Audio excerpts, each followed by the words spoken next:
কোনো শিক্ষকে এতিয়াৰ পৰা সাংবাদিকতা, ৰাজনীতি, ঠিকা ঠুকলি কিংবা পত্নী পুত্ৰৰ নামতো LICৰ এজেণ্ট হিচাপে সেৱা আগবঢ়াব নোৱাৰিব। ৰাজহুৱা শিক্ষাখণ্ডৰ শিক্ষাৰ মান উন্নত কৰাৰ স্বাৰ্থতে শিক্ষা বিভাগৰ এই সিদ্ধান্ত। ইয়াৰ বাবে ইতিমধ্যে এই সম্পৰ্কীয় সকলো তথ্য সংগ্ৰহ কৰিছে শিক্ষা বিভাগে। সংশ্লিষ্ট শিক্ষকৰ বিৰুদ্ধে শীঘ্ৰেই ব্যৱস্থা গ্ৰহণৰ ইংগিতো প্ৰদান কৰিলে শিক্ষামন্ত্ৰী ডঃ ৰণোজ পেগুৱে।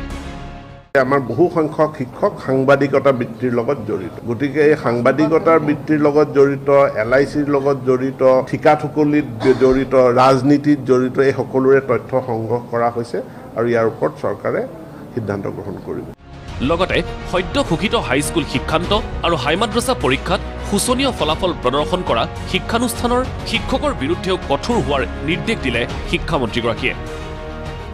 প্ৰত্যেক বিদ্যালয়ত যিখিনিৰ ফলাফল বেয়া হৈছে তাত আমি উপায়ুক্তৰ জৰিয়তে আমি নাগৰিক সভা বা অভিভাৱকৰ সভাও আমি অনুষ্ঠিত কৰিম। আমাৰ গোটেই প্ৰচেষ্টাটো হ'ব শুধৰণিমূলক, আৰু শুধৰণিমূলক প্ৰচেষ্টা ল'বলৈ যাওঁতে আমি কিছুমান কাৰেক্টিভ মেজাৰ্ছো ল'ব লাগিব।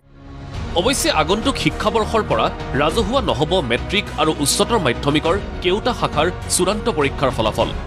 কিন্তু নিৰ্ধাৰিত প্ৰক্ৰিয়াৰে প্ৰকাশ পাব পৰীক্ষা সম্পৰ্কীয় সকলো পৰিসংখ্যা।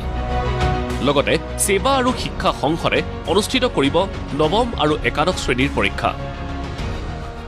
তো পাছ ফেইল কৰা, কিমান নম্বৰ পালে সেইটো প্ৰত্যেকৰ এটা ব্যক্তিগত এচিভ, আৰু এইটো এটা পাৰ্চনেল ডাটা। এই পাৰ্চনেল ডাটাটো পাৰ্চনেল হিচাপেই তেওঁলোকে উপলব্ধ কৰিব। আমাৰ যিসকলে ষ্টেণ্ড কৰে সেইখিনি থাকিব, কোনোবাই এক্সট্ৰা অৰ্ডিনেৰী ভাল ফলাফল কৰিছে সেইটো প্ৰকাশ পাব, কিমান পৰিসংখ্যাবিলাক প্ৰকাশ পাব, কিমানে ফাৰ্ষ্ট ডিভিজন পালে, কিমানে ছেকেণ্ড ডিভিজন পালে, কিমানে থাৰ্ড ডিভিজন পালে, কিমানে ফেইল কৰিলে, সেই পৰিসংখ্যাখিনি প্ৰকাশ পাব। কিন্তু কোনে কোনে কিমান পালে, কোনে কোনে ফেইল কৰিলে, এই ব্যক্তিগত ডাটাবিলাক ৰাজহুৱাকৈ আৰু প্ৰকাশ কৰা নহয়। পৰীক্ষা প্ৰত্যেকটো শ্ৰেণীত প্ৰতিটো বছৰে পৰীক্ষা হ'ব। এতিয়া ৰাইট টু এডুকেশ্যন এক্টৰ অধীনত ক্লাছ 8লৈকে কোনো ছাত্ৰ ছাত্ৰীক ডিটেইন কৰা নহয়, কিন্তু তাৰ অৰ্থ এইটো নহয় যে পৰীক্ষা নহ'ব। আৰু যেতিয়া 9-10লৈকে আহি যাব, য'ত শিক্ষাৰ অধিকাৰ আইনটো নাই, ইয়াততো পাছ ফেইলৰ কথাটো আহিব। এতিয়া আমিতো কৈছোঁ যে 9ৰ যি পৰীক্ষা, এই পৰীক্ষাও বৰ্ডে পাতাৰ কাৰণে আমি ব্যৱস্থা কৰি আছোঁ। তাৰমানে ইয়াত একাংশ ছাত্ৰ ফেইল কৰিব, কিন্তু আমি সকলোকে পাছ কৰোৱাৰ কাৰণে সকলোকে শিক্ষা দিয়াৰ ব্যৱস্থাটোত আমি ফ'কাছ।